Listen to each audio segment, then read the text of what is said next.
Alright, what's up guys? It's Fender. I'm going to be trying to make a video for you guys. We'll see how this goes. What I want to do is go over some of the basics of like spawns and flagpoles on Truth Capture the Flag. If this goes well, I'll keep doing it for all of the different maps. We'll use these as like a primer before we go into our team practices. So when we have a team practice, we will be more productive. We will be able to move immediately onto team-related things rather than just kind of the basic stuff that I'm going to go over here. Okay, so the spawns. This is the first thing that we're going to go over. They're very important. We're also going to go over when each spawn tends to happen and what information you can have just as soon as you show up. You know something about what the other team is doing, okay? First one, blue 2. This is the default spawn, it's the one you get at the beginning of the game. If you spawn here, you can be reasonably confident that the other team is somewhere in their base or, over the red side.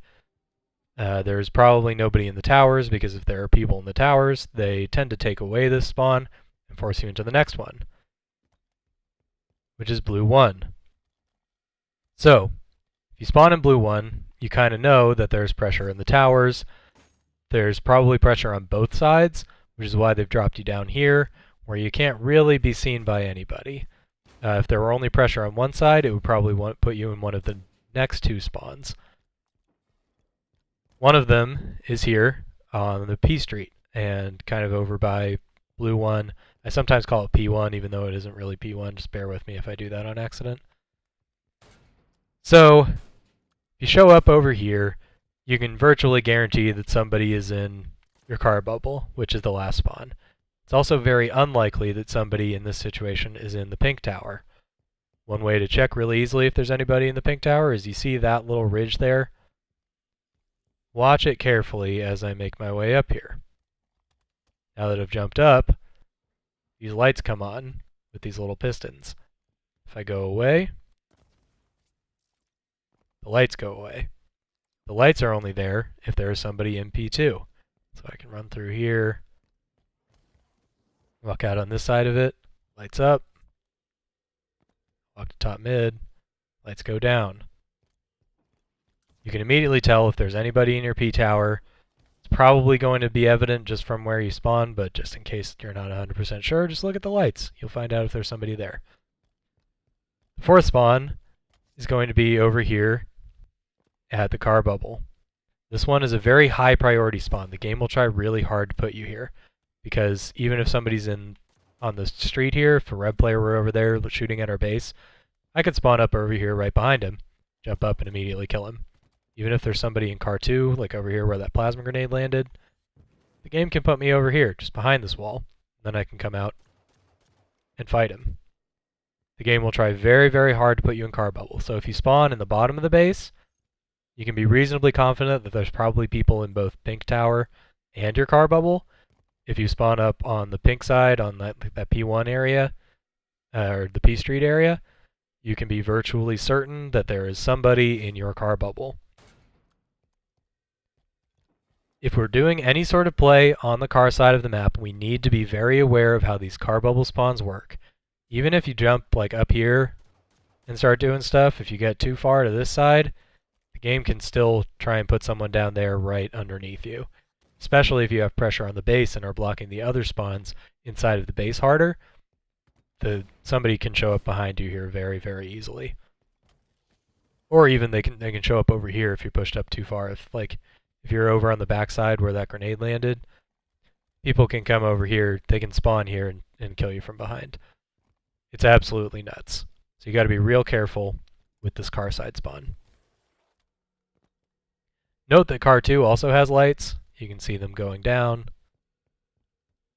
going up. These two are pretty obvious, but there's also some up there. They're going down. Go in, they're going up. So it's abundantly clear to everybody. Again, these lights over here, going up. I leave. They go down. Those will absolutely indicate if there is somebody there. They are super useful. Please be aware of them. Use them whenever you can to gain information. And remember that as you spawn, You can get information to your teammates just based on where you show up. If you show up in the car bubble, there may still be people around you. You can't rule that out, but there are definitely people pushing on the P side. Or potentially there are just people inside of your base.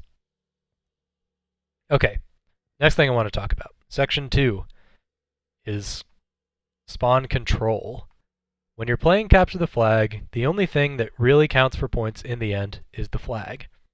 Why that matters is that if you, let's say we get a couple spawns in a couple different places, and we manage to kill 3 of the 4 players without any of us dying. That's great. We've just got 3 kills. 3 kills is always useful. If we let somebody slip through the net and show up inside of our base, he can still screw up the entire thing because he can get the flag out and he can just bait it so that we have to get a return. We get slayed out. It buys his team time to go and stop us. He can kill our flag carrier with a sneaky play. There's all sorts of stuff that can go wrong. It's not good to let somebody through the net. As a result, it's best to ensure that all of the enemy players spawn up in a single location. The other thing that's nice about that is that with 4 people in the same location, here in context, it's almost always just going to be that P Street or the car bubble. If you have 4 people in the car bubble, it's hard for all of them to do something at the same time. They just kind of get in each other's way. And because the person's running with the flag, you're essentially going to be fighting 3v4 no matter what. In total, it's better to fight 3v4 than like a 2v2 and a 1v2, because the 1v2 is going to lose, and then that side, they're going to show up and either OE or kill our flag carrier.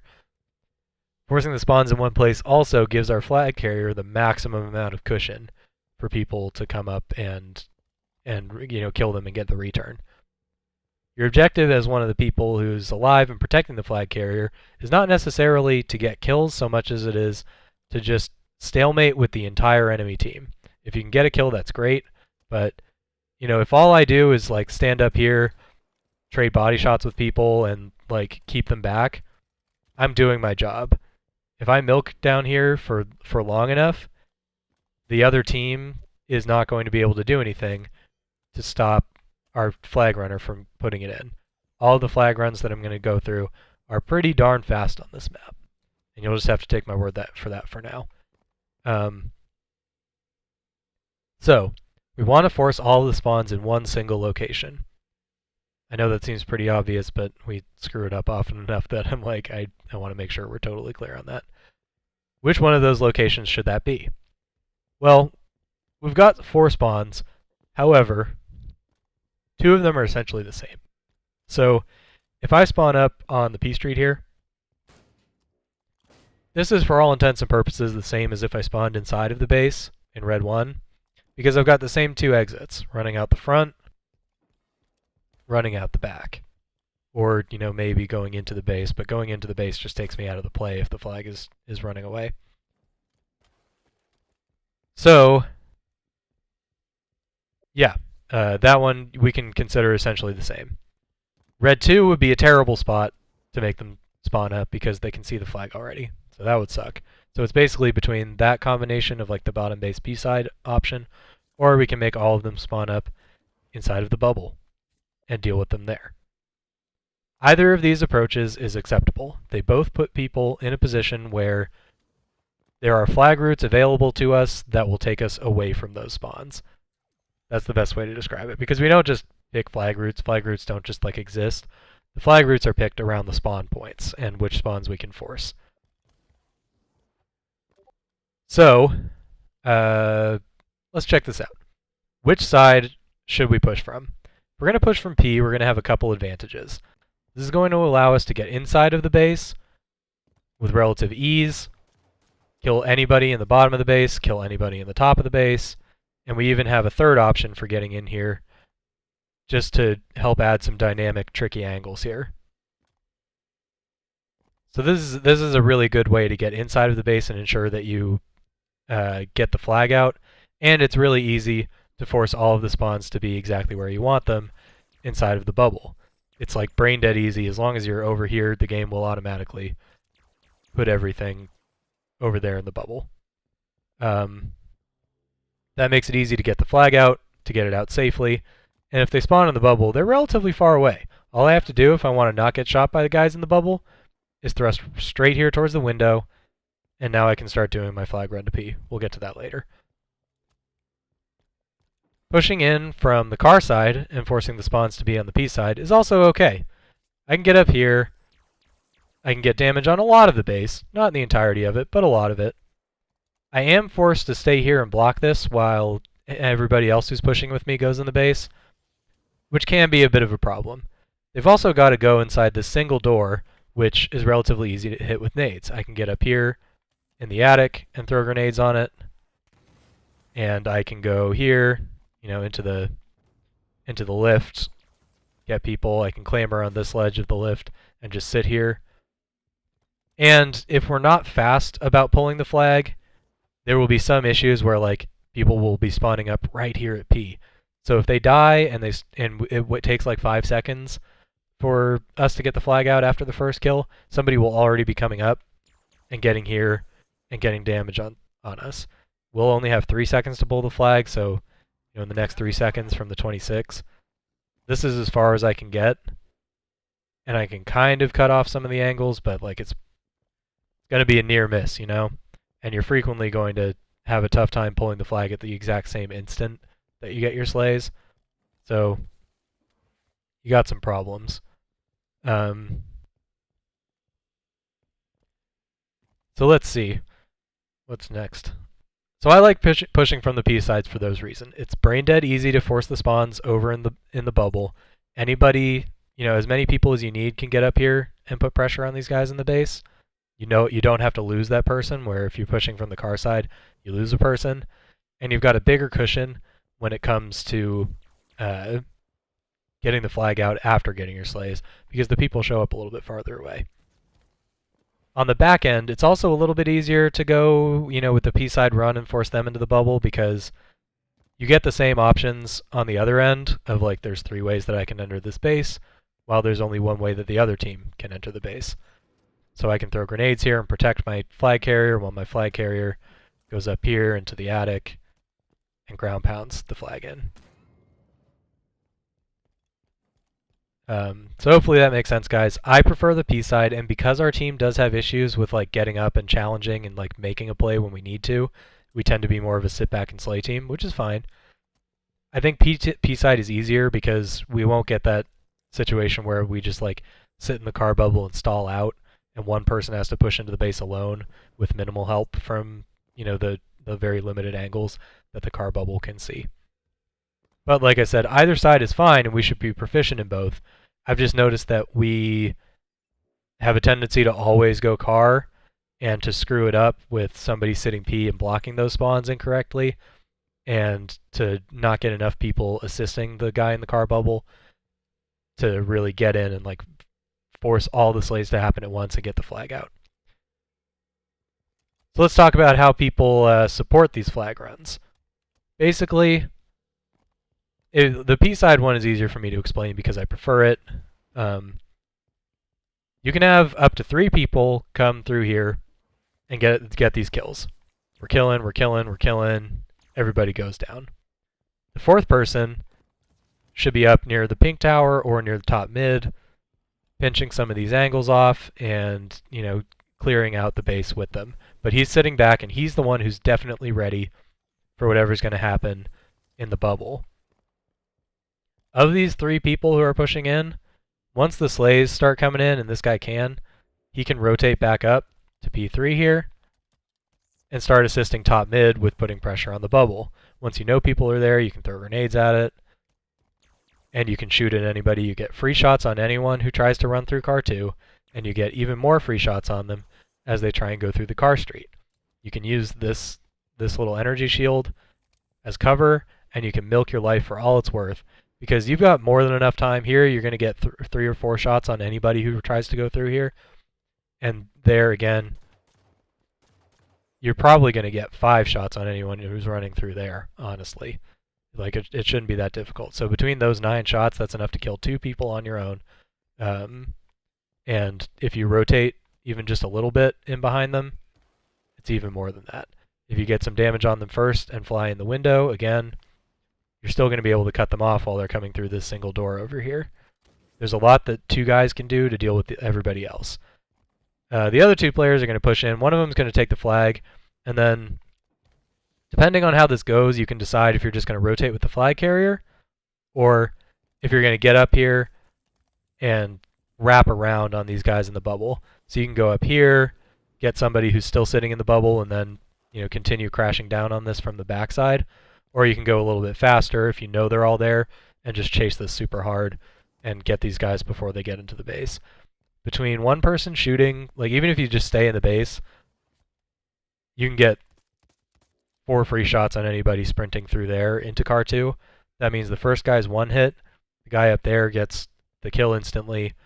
The next person you probably get 1 or 2 on, the other guy gets 3 on him. He's 1 shot or dead.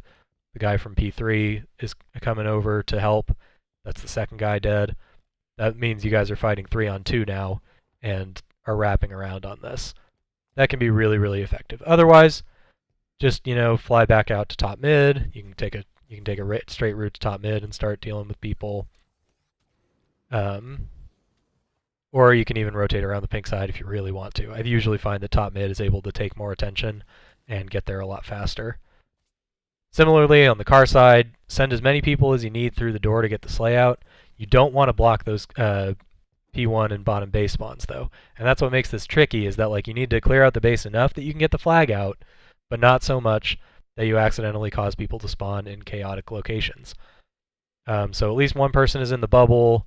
One person kind of starts rotating back. You guys get out to top mid. You need to get to top mid to have someone cover the P street, while the guy in the car bubble sits down and does his best to just deal with anyone coming out of red 1.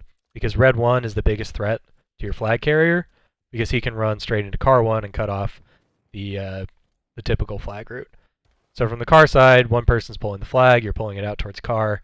One guy can kind of act as bait, make sure that the base doesn't have anyone wrapping, while 2 people go out and deal with the overextend.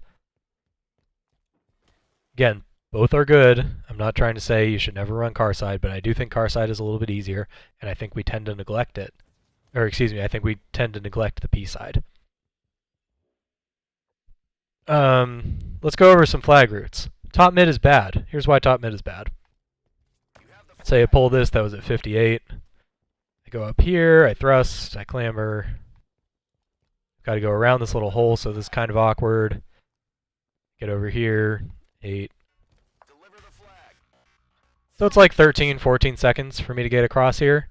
It's not the slowest route in the world for sure, but spoiler alert, it's really not any slower than going to P side or car side, but it's way more exposed because all 4 spawns can see you within a quick movement.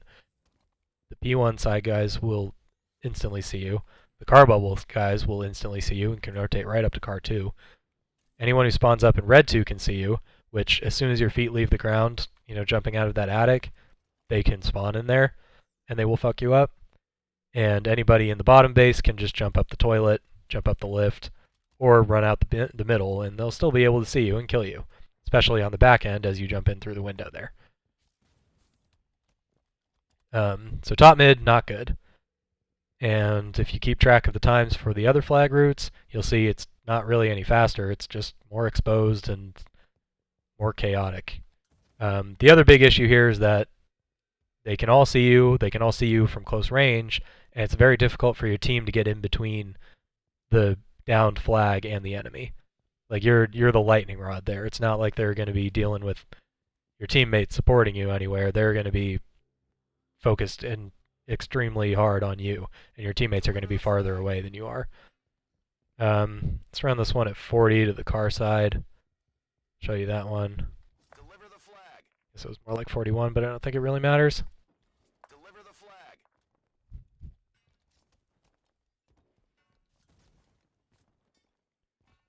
So just running as fast as I can, we're able to get that in like 13 seconds, which is pretty darn good if you ask me. Again, that's like the same speed as top mid. But through car, you get way more protection. And I wasn't even really flag juggling all that well. You could probably get that one in 12. I've definitely done it in 12 at least once, just today in doing takes of this. Similarly, for P side, you can go really fast. I'm sure you can see how like you can get the same speed as a car 1 run. You also got a much higher ceiling here, so it's way easier to do a full juggle. But you've also got this safe option. We're going to go at 55. You have the flag. By thrusting there, I managed to stay out of view of the car bubble immediately. You have the flag. I can do a little bounce here through P1. Deliver the Again, flag. thrusting through the vulnerable part of the P street. Jump and put the flag in. This one takes more like 15 seconds, maybe 16 if I was slow, not 100% sure. But it is so well protected. It is really good, and when you ground pound like that, you use the shockwave to blast away any grenades, so it's way less vulnerable. It's a really good way to take the flag out. And you guys can do the math on how long it took in the video later. It wasn't even a perfect run, and it was still definitely within the same range as the other two. So just to be clear on that one, to do the math, 8-second respawns, right? So you get 8 seconds to run the flag for free, maybe more like 6 or 7 because you don't always get the flag out immediately after you kill. So 6 or 7 to pull the flag, plus 3 or 4 to, for them to get in position, 1 to kill you. That's 10, 11 seconds for 1 round of slays. If your flag run is longer than 11 seconds, you're going to need kills to support it, no matter what. You're always going to need kills, or you're going to need to force the enemy team to hide. For a 2 round, it's going to be that 14, 15 seconds, or I guess I said 11, 12 seconds. It's going to be those seconds plus another 8, which takes you into like the 19, 20, 25 second territory. So as long as your flag run is like within 16 seconds, it's a one slay. And at that, within that range of time, a flag run that is well protected is going to be much better than a flag run that is super exposed. God, I hope that one makes sense. That should be pretty obvious. We can kind of talk about that again in the future in terms of flag routes. But I would really like to see us practicing this little Ryan Noob route, good car juggles, and never going top mid. There's one other one that we should talk about where you pull the flag, you throw it out, and you stop. You do not try and run bottom mid. Bottom mid is even more fucked than top mid. However, if you throw it down there, this one is actually a little bit faster. So if you get, 3 seconds here to start with, throw the flag out, and then bait it, and use this opportunity to go and get some kills, then you can go out here, and we pulled it at like the 40. It took like 5 seconds for me to throw it into the window now. So you're still getting, a round of slays and throwing this one out, but you're participating in that round of slays, and you're making sure that they all happen before you try and run this one through bottom mid. So that can work. However, you only really want to do it... I screwed up. You only really want to do that one when it's a broken play and you don't really have any other options. In general, it's going to be safer and more reliable to do the standard flag routes that I was just talking about. But in a pinch, when something goes wrong and you've got people spawning on both sides or some bullshit like that, you don't really know where to go, just throw it out, bait, get your slays, and then... Deliver the flag. Ooh. You can do this real fast and relay it into someone in the base. So guys, I hope that explains the map relatively well. We've got some flag runs, the basics of how you set up and where you're looking to cut people off of. We can talk about the exact number of people that we want for every push and the exact opportunities that we want to take advantage of. But in general, I think as long as you get the general principle that like you're getting your kills, and then as soon as this round of slay starts and your flag passes the point of no return, like as soon as the flag on car side gets past this wall, where you can use that wall as cover now from inside of the base, you start working on these guys. As soon as they get through the P street, you're immediately rotating on them, getting grenades, getting damage, and killing them really fast, and like being, flies on rice, or whatever, flies on shit about coming in and and getting damage on those people and dealing with them before they're able to overextend and get into your base. So that's going to do it for this video. You guys let me know if you like it, and I will continue making this for the other ones. Thanks. Bye.